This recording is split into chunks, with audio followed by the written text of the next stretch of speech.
13 mars 2013, à 19h06, une fumée blanche s'échappe de la chapelle Sixtine, place Saint-Pierre.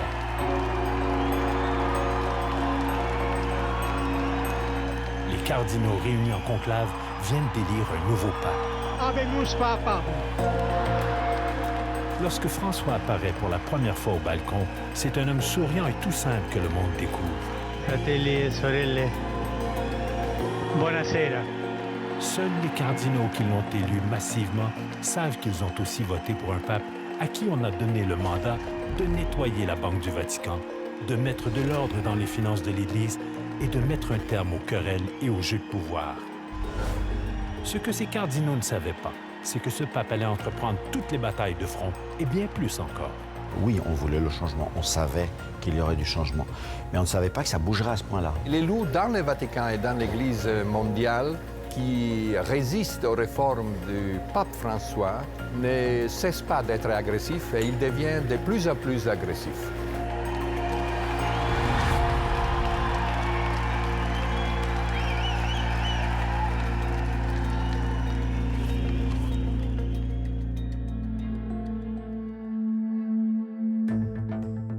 En février 2013, lorsque Benoît XVI démissionne, on dira que ce vieil homme n'avait plus l'énergie pour diriger l'Empire catholique. Mais se pourrait-il qu'avec des fuites de documents confidentiels, des trahisons et des querelles à n'en plus finir, Benoît XVI n'avait tout simplement plus le contrôle sur la curie romaine, le gouvernement de l'Église catholique? On espérait un changement, oui, bien sûr. On savait qu'il fallait un changement profond dans la curie, qu'il fallait un regard courageux et plein de vérité sur les finances pour qu'on arrête d'avoir des doutes et des soupçons. On ne sait pas si c'était bien, si c'était pas bien, mais on n'aime pas que ce soit pas clair. Les cardinaux veulent donc mettre de l'ordre dans cette institution. Le 13 mars 2013, celui qu'ils vont choisir a donc un mandat. On peut employer ce terme politique de mandat parce que vraiment il a été élu avec cette attente qu'il n'a pas oubliée. C'est un patron alors qu'avant on avait un pape qui régnait, maintenant on a un pape véritablement qui gouverne. Et c'est la grande différence. La curie romaine a désormais un patron sur le dos et ça c'est un grand changement. Le changement, comme le dit Sébastien Maillard, il devient évident dès le premier soir lorsque le cardinal Bergoglio est élu. Buonanotte e buon riposo.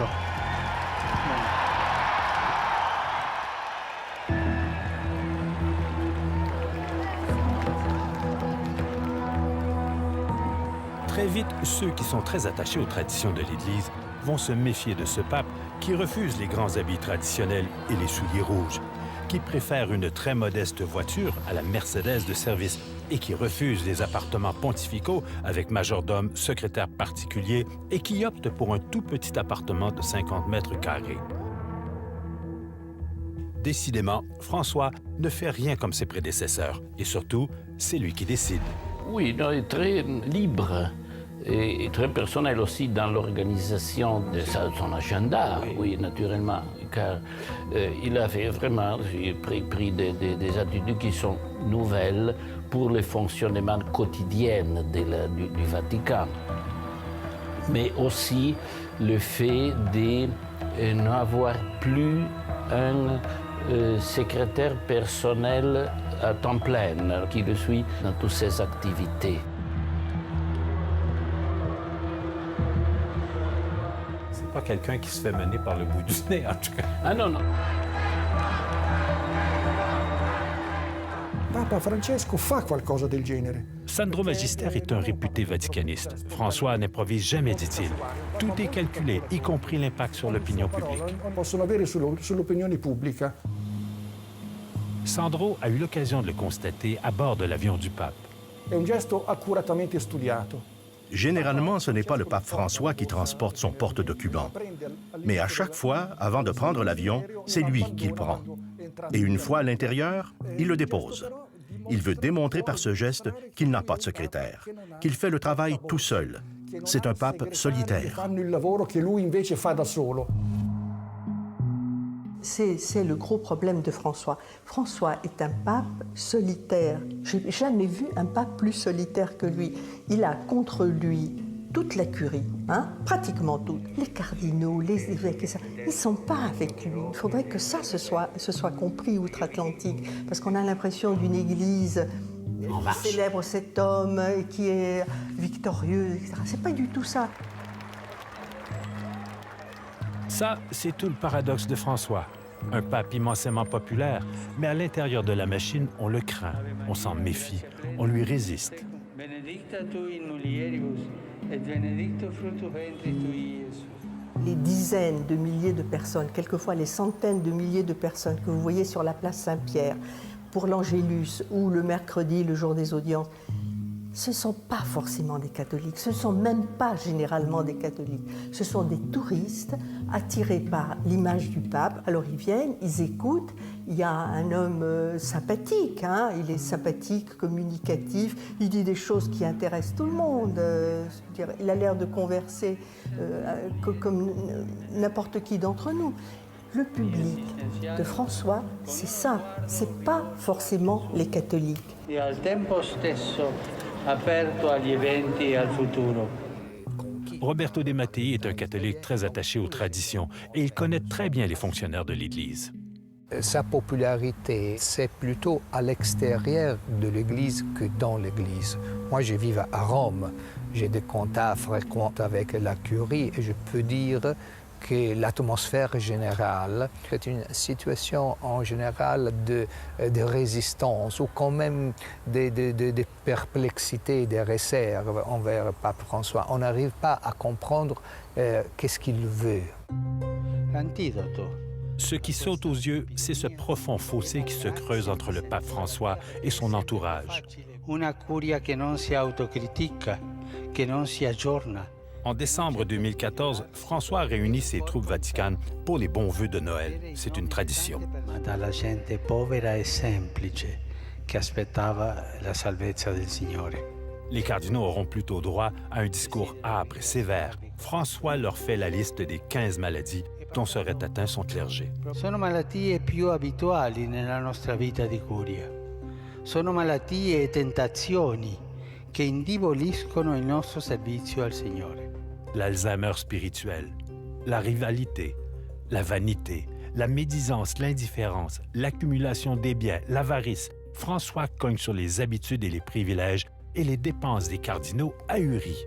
Une partie des cardinaux aujourd'hui ne serait plus prêts à voter pour Bergoglio. Marco Politi est auteur, essayiste et journaliste. Il a accompagné Jean-Paul II, Benoît XVI et François aux 4 coins du monde. Ce qu'il constate, c'est qu'il y a aujourd'hui des cardinaux de premier plan qui publiquement s'opposent à François, du jamais vu. Le cardinal Burke, par exemple, a dit qu'on a la perception que la barque de Saint-Pierre n'a plus de gouvernail.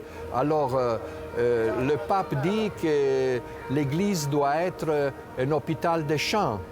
Et le cardinal Müller dit, mais l'Église n'est pas un sanatorium, c'est la maison de Dieu.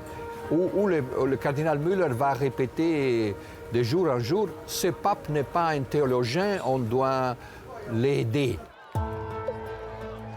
Des cardinaux et des évêques ont publié des livres et même déclenché de vastes pétitions pour s'opposer au projet du pape François. Un véritable affront. Dans la curie, certainement, on a fait une sorte de sondage populaire, pas scientifique, mais on dit qu'il y a 20% qui sont pro-Bergoglio, il y a 10% qui sont contre François et il y a 70% qui attendent le prochain pape. Mais aussi dans les paroisses de Rome, les prêtres qui sont ouvertement en faveur du pape sont en minorité. Le premier mandat de François, dit-on, c'est de régler la question de l'Institut pour les œuvres de religion, mieux connu comme la Banque du Vatican, l'équivalent d'une banque offshore ou extraterritoriale qui avait très mauvaise réputation, opaque et secrète, en principe réservée aux religieux, mais pourtant soupçonnée d'être une formidable machine à laver l'argent sale. Benoît XVI a voulu réformer la banque et pour ce faire, il a recruté ce banquier, Ettore Gotti Tedeschi. Benoît XVI lui a donné toute une mission. Nous devons être pas seulement transparents, nous devons être exemplaires. Tedeschi a donc mis en place une réforme radicale pour lutter contre le blanchiment d'argent et le financement des groupes terroristes. Et puis, sans crier gare, Tedeschi a été contraint de démissionner. Pourquoi? Quels intérêts Tedeschi a-t-il bousculé? S'il vous plaît, ne me demandez pas qui sont les responsables de ça, parce que je ne peux pas vous répondre. Nous avons retrouvé Tedeschi à Milan, un homme déçu. Il aurait bien aimé parler au pape François pour lui expliquer. Je vais demander d'être interrogé par une commission de confiance du pape. Ça ne s'est jamais passé. À ce point, j'arrive à une conclusion que l'Église ne veut pas connaître la vérité, ou ma vérité ne veut pas la connaître. François ne convoquera jamais Tedeschi, mais il va pousser de l'avant les réformes et il nomme René Brulard, président de l'Autorité d'information financière, le James Bond des finances. Écoutez, vous dites que la Banque du Vatican est une machine à laver l'argent sale. Mais en réalité, depuis fin 2010, au Vatican, il y a une loi contre le blanchiment d'argent. C'est une première.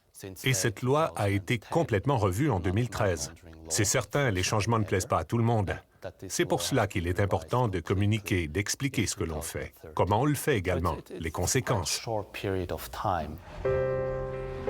De fait, dans les 2 ans qui vont suivre l'élection de François, 4 935 comptes ont été fermés à la Banque du Vatican. C'est le quart de tous les comptes. Difficile de s'imaginer que François ne dérange personne, surtout quand le pape laisse entendre qu'il pourrait fermer simplement la banque. Saint-Pierre avait-il un compte en banque, se demande-t-il. Non è un papa convenzionale, ma è un rivoluzionario. Pour le célèbre juge antimafia, Nicolas Gratteri, ce pape n'est pas un pape conventionnel, mais un révolutionnaire.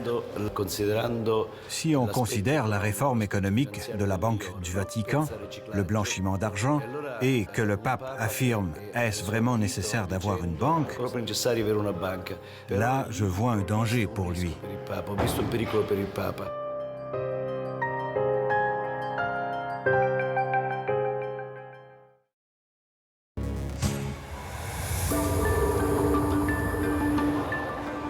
Nous sommes à Turin, au Salon du Livre.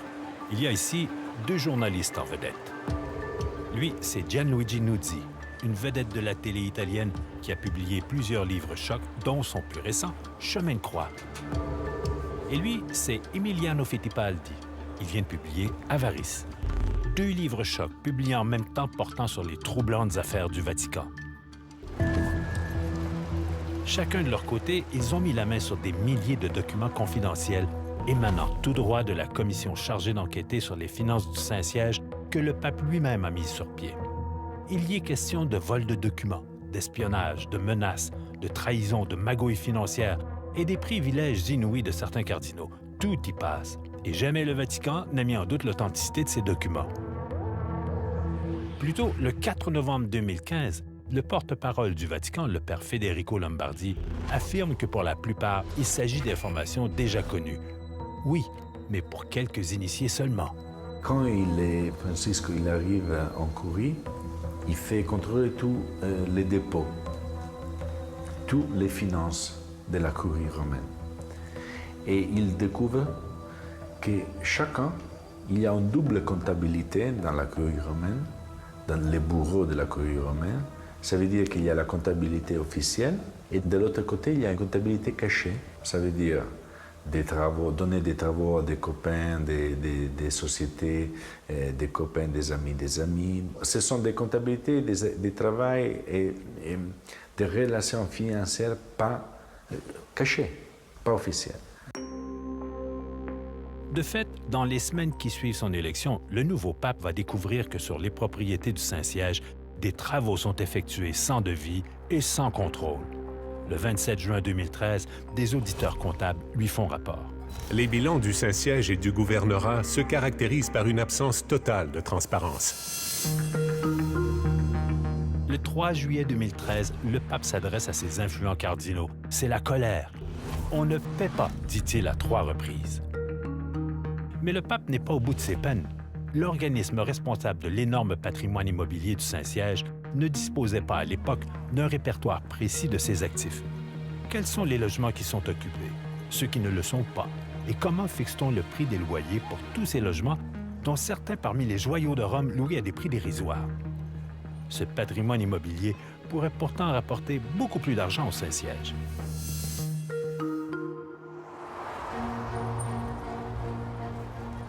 Les cardinaux qui travaillent au gouvernement de l'Église à Rome ont droit à certains privilèges. Par exemple, des logements que l'Église met à leur disposition sans avoir à payer de loyer. Et ça, dans une ville où le prix des logements est terriblement élevé. Selon les documents dont disposait la Commission sur les finances de l'Église, le cardinal Marc Ouellet, préfet de la Congrégation pour les évêques, habite un logement de 467 mètres carrés, ou si vous préférez, 5026 pieds carrés, tout près de la prestigieuse avenue de la Conciliation, vraiment à 2 pas de place Saint-Pierre. J'ai découvert que presque tous les cardinaux vivent dans des logements de 200, 300, 500, même 600 mètres carrés. Ils disent qu'ils y travaillent, qu'il y a des religieuses, qu'ils ne vivent pas seuls. Oui, mais les religieuses font le travail de ménage pour ces cardinaux. Le cardinal Poupart, à la retraite, quant à lui, dispose de 4757 pieds carrés. Bonjour, est-ce que je peux parler au cardinal Burke? Could I speak to the cardinal Burke, please? Do you know when he should be back home? Le cardinal Burke, même si François l'a démis de ses fonctions dans le gouvernement, 4488 pieds carrés. Et ça, c'est sans parler de l'appartement du cardinal Bertone, lui aussi à la retraite, un appartement rénové au coût de 420 000 € à même les fonds de l'hôpital Enfant Jésus, ce qui a fait scandale dans la presse romaine. J'ai découvert un virement d'argent de 420 000 €. 420 000 € appartenant à la fondation d'un hôpital pour enfants qui ont servi à rénover la maison du cardinal Bertone. Un cardinal très important. J'ai parlé de cela avec le cardinal et il m'a répondu qu'il n'était au courant de rien. Mais c'est aussi difficile, je suppose, pour le cardinal qui a 450 mètres carrés comme logement, de dire « je suis pour les pauvres, je suis pour les pauvres ». Il y a quelque chose de difficile, il y a un changement radical qui doit s'imposer. Voilà, mais c'est pas facile. Le seul qui habite dans un petit appartement de 50 mètres carrés, c'est lui. Perché lei, tu, hai rinunciato a tutte le ricchezze di un papa come un appartamento lussuoso oppure una macchina enorme? Invece è andato in un piccolo appartamento nelle vicinanze. Hai rinunciato alla ricchezza. Ma non è soltanto una cosa di ricchezza, per me è un problema di personalità, no? Quello è. Ma questa domanda me l'ha fatto un professore, ma perché lei non va a abitare là? Io ho risposto, ma mi senta professore, per motivi psichiatrici. Perché ma è la mia personalità. E poi credo che sì, i tempi ci parlano di tanta povertà nel mondo, questo è uno scandalo. La povertà del mondo è uno scandalo. Ce matin, on va faire pour les charités papales et la semaine prochaine, on fera la quête spéciale du dimanche pour la paroisse. Chaque année, dans toutes les paroisses de la planète, une quête est organisée. Elle est dédiée aux bonnes œuvres du pape. C'est ce qu'on appelle le denier de Saint-Pierre. Eh bien, les documents secrets de la commission créée par François nous apprennent qu'en 2012, le denier de Saint-Pierre a permis de récolter 53 millions d'euros, c'est-à-dire tout près de 80 millions de dollars. C'est beaucoup d'argent pour une seule quête. 67 % de cette somme a été dépensée pour renflouer les coffres de la curie, du gouvernement de l'Église. À peine 20 % est allé à la cause des plus démunis. J'ai été surpris de découvrir que l'Église est encore très riche. La façon dont les cardinaux utilisent l'argent qu'ils reçoivent des fidèles du monde entier n'est pas utilisée pour aider les pauvres ou les plus démunis. Elle est utilisée pour leurs dépenses personnelles. La structure du Vatican est très coûteuse. On parle de grosses sommes et on se bat à l'intérieur du Vatican pour les gérer. Cela donne lieu à des luttes internes très violentes. Tout cela m'a beaucoup surpris. Et ces querelles continuent encore aujourd'hui. On comprend que François ait voulu faire le ménage, mais même avec des ordres clairs venant des mandataires du pape lui-même, on refuse ou encore on tarde à remettre les bilans financiers. À tel point que le 16 janvier 2014, désespéré, le président de la commission créée par François pour faire la lumière sur les finances du Vatican écrit directement au pape. Votre Sainteté, je suis au regret de vous informer que votre commission n'est pas en mesure de dresser un état des lieux exhaustif de la position financière consolidée du Saint-Siège. Nous avons demandé à Monseigneur Parolin une liste des comptes courants de la Secrétairerie d'État et enfin des informations sur quelques autres comptes, par exemple celui du denier de Saint-Pierre. Nous n'avons rien reçu. Autrement dit, même si la demande vient du pape, on lui fait barrage.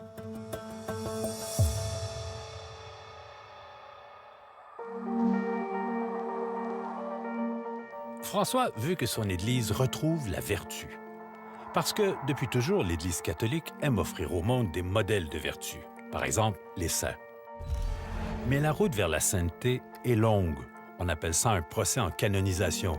Et comme l'a découvert François, ça peut coûter très cher. Nous avons rendez-vous aujourd'hui à Rome avec Andrea Ambrosi.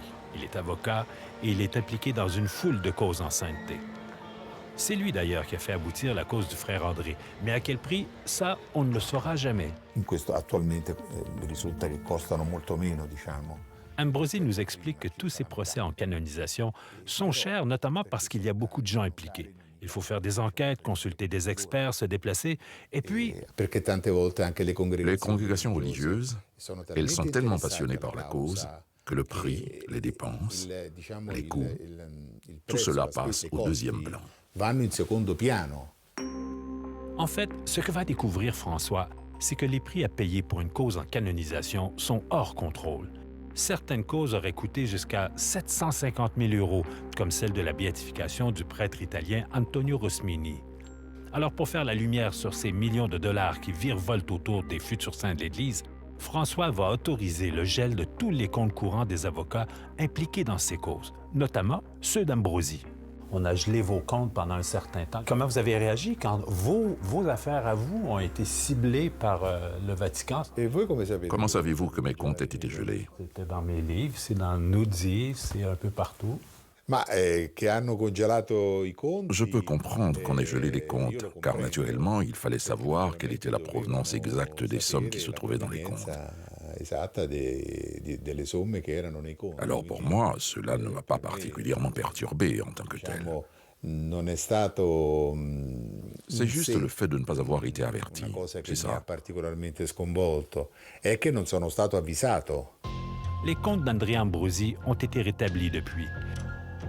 Mais non sans que François impose des changements radicaux dans la promotion de la cause des saints. Transparence, reddition de comptes, bilan financier. En fait, François a brisé un système. Aujourd'hui, en principe, devenir saint devrait coûter passablement moins cher. Disons que les prix ont baissé. On n'a plus la latitude qu'on avait auparavant. Je dirais le pouvoir, l'autorité d'exiger certaines sommes, certains honoraires. Il y a maintenant un plafond, une limite qu'on ne peut pas dépasser. Ce qui fait que maintenant, c'est beaucoup moins cher. Environ la moitié de ce que ça coûtait.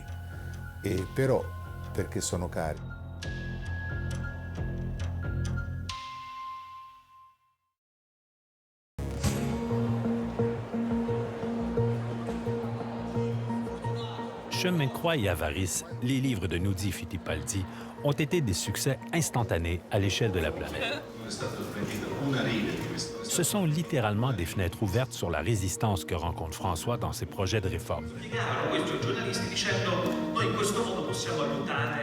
Des révélations embarrassantes pour le Vatican. Est-ce qu'on a contesté l'authenticité des chiffres et des documents que vous avez mis dans vos livres? Non, parce que ce sont des documents du Vatican.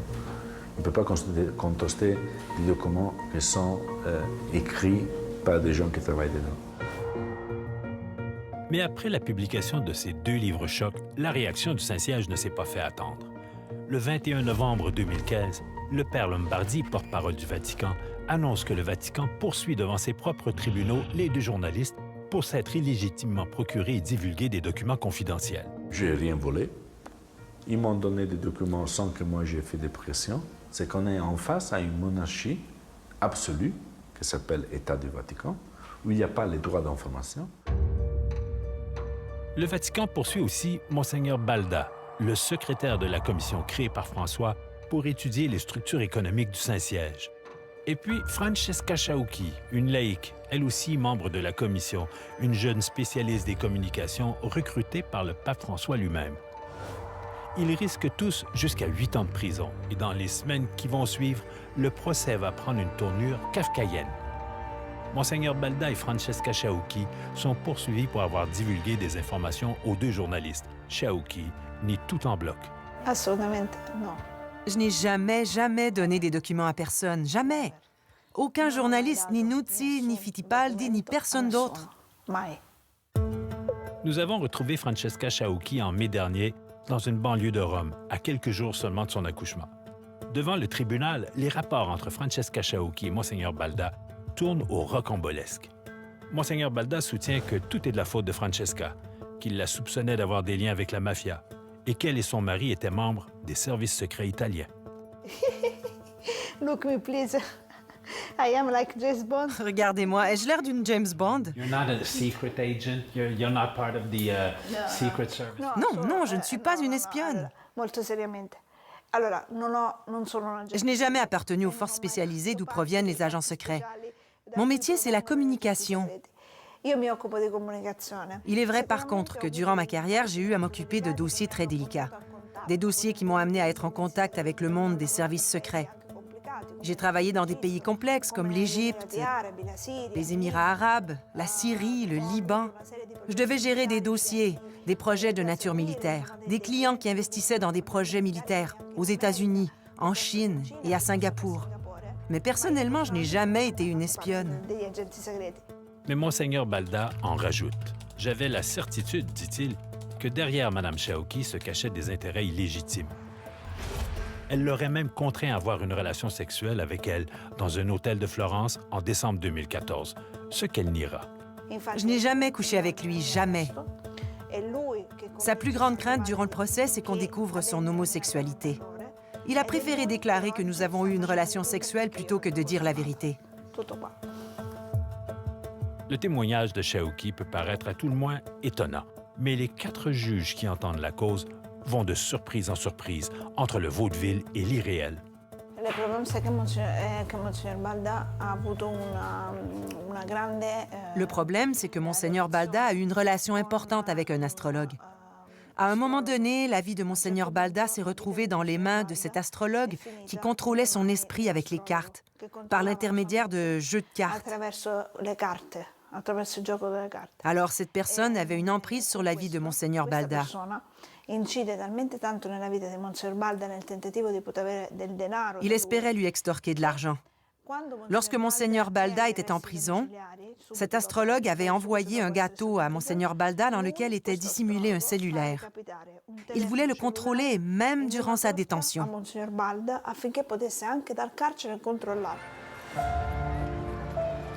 Peu importe le côté sordide du procès, après des mois au sein de la commission créée par François, Francesca Chaucchi avait quand même accès à des informations privilégiées.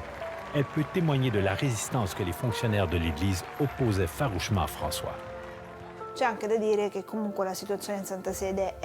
La situation au Saint-Siège est très particulière. Le pape s'était fixé comme objectif de réformer les affaires, les habitudes économiques. Je peux dire qu'à l'heure actuelle, il a presque complètement échoué. Encore aujourd'hui, Chaucchi dit détenir des tonnes de documents confidentiels. Si jamais elle est traînée en prison, elle publiera ses propres révélations, une menace à peine voilée à l'endroit du Saint-Siège. Je n'ai pas peur de dire la vérité. Et si un jour il décide de m'inculper, ce sera pour mes révélations, mon livre, pas celui des autres. Le 7 juillet 2016, après 8 mois de procès rocambolesque, la sentence est tombée. Le tribunal de l'État de la Cité du Vatican a condamné Francesca Chaucchi à 10 mois avec sursis. Monseigneur Balda, ex-secrétaire de la commission de François, devra purger 18 mois de réclusion. Quant aux 2 journalistes, nous dit Fittipaldi, le tribunal a statué qu'il était incompétent pour les juger, ce qui évitera au Saint-Siège et au pape François de se retrouver empêtrés au cœur d'un débat sur la liberté de presse.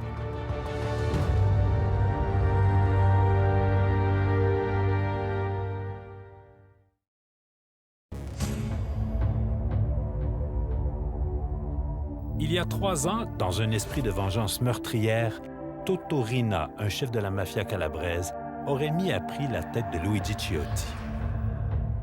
Depuis, Luigi ne se déplace jamais sans ses gardes du corps. L'immagine a fatto il giro del mondo perché, a parte l'abbraccio, eccetera. Don Luigi est un phénomène en Italie. C'est le fondateur de Libera, un grand réseau anti-mafia. Et lui, c'est un curé. Io non faccio la guerra alla mafia. Don Luigi explique que la mafia détruit la liberté et la dignité de l'individu. Et lui, ce qu'il veut, c'est redonner espoir. Alors, lorsque François a été élu, Don Luigi lui a demandé s'il accepterait de rencontrer les familles des victimes de la mafia. Il ne m'a pas laissé le temps de finir. Il m'a dit « Je viens ». Il Papa si è rivolto ai familiari che gli hanno... Il s'est retrouvé face aux familles qui ont vu leurs proches assassinés. Il leur a dit « Maintenant je m'adresse aux grands absents, aux hommes et aux femmes de la mafia. Convertissez-vous et changez. » Convertitevi e cambiate. Don Luigi Ciotti n'imaginait peut-être pas trouver un tel allié dans sa lutte contre le crime organisé. Mais 3 mois plus tard, le pape se rend en Calabre et il excommunie la 'Ndrangheta, la terrible mafia calabraise. Coloro che nella loro vita hanno questa strada male, come sono i mafiosi, non sono in comunione con Dio, sono scomunicati. Il est la voix la plus forte, la plus courageuse. Don Luigi Ciotti admire le courage de François. Et il ne faut pas sous-estimer les risques que ça comporte. La mafia a déjà posé des bombes dans des églises à Rome. Nel 92 e 93 la mafia ha messo poi le bombe nelle chiese. C'est un pape qui ne laisse aucune place à l'interprétation. Il est direct. L'Église se trouvait dans une grande décadence. Il est arrivé au bon moment. Il s'agit d'un grand pas. Jean-Paul II disait « Repentez-vous, vous qui avez tué ». Mais le pape François va plus loin. Il est plus fort, plus dur, direct. Il a dit « Je vous excommunie. Vous êtes hors de l'Église parce que vous êtes le mal. » Ça, c'est bien le style de François. Avec des mots simples, il rallume les grands débats au sein de l'Église, la place des femmes, le sort des divorcés remariés. Queste persone non sono affatto scomunicate, non sono scomunicate e non vanno assolutamente trattate come tali.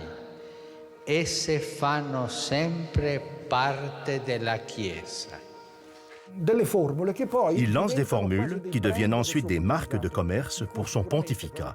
Et la plus sensationnelle, cette fameuse réponse « Qui suis-je pour juger ?»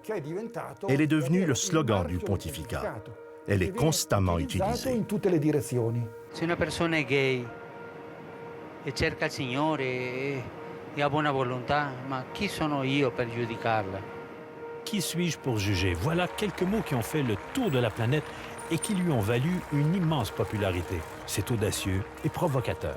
Se io parlo di violenza islamica, devo parlare di violenza cattolica. Credo che in quasi tutte le religioni c'è sempre un piccolo gruppetto fondamentalista. Noi ne abbiamo. Mais ce qui lui vaut cette popularité déclenche aussi une terrible méfiance chez ceux qui doutent de la validité de son pontificat. C'est la confusion. On permet à la confusion de croître. Et c'est vraiment dommage. John Henry Weston est cofondateur de Voice of the Family, la voix de la famille, un organisme très attaché aux valeurs catholiques. Certains diraient d'ailleurs plus catholique que le pape. Par exemple, Weston a signé avec des cardinaux et des évêques une pétition pour supplier le pape de ne pas ouvrir la porte aux divorcés qui se sont remariés. Une pétition signée par plus de 879 000 catholiques, du jamais vu. Nous supplions le Saint-Père de mettre un terme à cette confusion qui fait un grand tort à l'Église. Nous prions pour que la clarté se fasse et elle ne peut venir que du Saint-Père. La solution de l'Église ne peut venir que du pape. Mais le problème, c'est qu'aujourd'hui, avec Pape François, le pape n'est pas la solution de l'Église, mais c'est une partie du problème. Les vrais catholiques italiens que je connais ont des doutes sur ce type de comportement, sur son côté, je ne sais pas comment dire, démagogique, son côté curé de campagne, le côté Don Camillo, pour dire aussi à l'italienne. Alors ce côté-là, pour le catholique authentique, ça pose un peu problème parce que pour eux, la foi, ce n'est pas le spectacle. C'est comme si avec François apparaissaient maintenant deux églises en chien de faïence, peut-être irréconciliables. Ce que craint l'Église catholique plus que toute autre chose, c'est le schisme. Je vous dirais qu'à un moment donné, je me suis demandé s'il n'y aurait pas une fraction des catholiques qui se mettent à rêver d'un schisme. Une séparation, une déchirure. Un schisme, une déchirure avec une partie des catholiques avec Benoît et l'orthodoxie et le vrai pape, et l'autre partie catholique et moins catholique avec le moins vrai pape. Quand on parle d'un schisme, ce mot signifie une division, une rupture à l'intérieur de l'Église. Je vois ça, c'est-à-dire je vois une confusion qui monte à l'intérieur de l'Église catholique. Une confusion dans laquelle on perd l'unité centrale, l'unité de la doctrine, l'unité des sacrements, l'unité de la foi. Et je pense que c'est ça qui va se passer, c'est-à-dire nous trouvons vis-à-vis d'un processus de dégradation morale, de détérioration intellectuelle qui remonte peut-être à l'époque du Concile Vatican II, peut-être 40 ans, 50 ans, je ne sais pas, mais qui s'aggrave.